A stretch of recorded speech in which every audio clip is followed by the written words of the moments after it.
Disinyalir ada penurunan gugatan perceraian di bulan-bulan tertentu. Ya, ternyata itu seputar Lebaran, dan ternyata setelah Lebaran selesai, gugatan perceraian di berbagai kota nampak meningkat. Dan jika di rata-rata setiap tahun, memang data gugatan perceraian itu selalu meningkat. Nah, apa kira-kira yang menjadi penyebabnya? Salah satu penyebabnya di sini ada kisah yang sangat-sangat menyedihkan. Ya, kisah istri sah, ya, istri sah yang dimadu sebanyak 7 istri muda sampai akhir hayat suami tiba. Wah, ini satu peristiwa yang menumpuk, ya, terjadi dalam satu waktu. Dikatakan sedihnya bukan karena suami sudah meninggal, tapi kok bisa dia menikah begitu banyak dan saya tidak tahu sama sekali.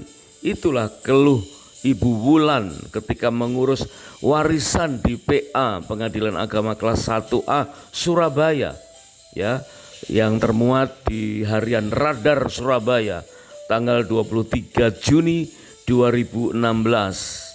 Bersama anak bungsunya, Ibu Wulan mengaku sampai saat ini belum ikhlas dengan kepergian suaminya. Wanita yang kini tinggal di kawasan Wonokromo, Surabaya itu masih terus saja menangis dan menjerit-jerit sendiri tak terima dia sudah dimadu. Jadi sedihnya bukan karena suami meninggal, tetapi karena dimadu 7 istri. 7 istri itu datang dan menangis di hadapan jenazah suaminya. Bersama dengan 15 anak datang dan juga ikut tahlilan di rumah itu. Waduh, sangat-sangat memprihatinkan, ya. Apa enggak saya syok kenangnya. Ibarat bernostalgia mengingat masa lalunya, Ibu Wulan tak pernah curiga jika suaminya itu bisa memperistri banyak wanita.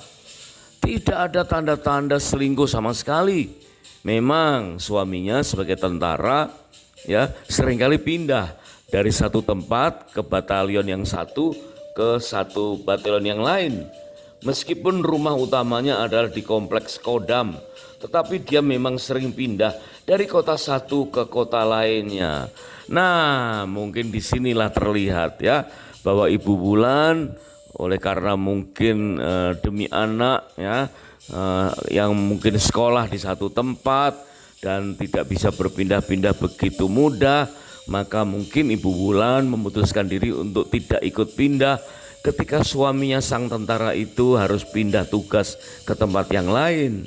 Tapi ternyata suaminya bukan sekedar pindah tugas, tetapi pindah hati, dan akhirnya bahkan mempunyai beberapa istri dan dimadu sebanyak 7 istri muda. Wah, alangkah anehnya ini, ya.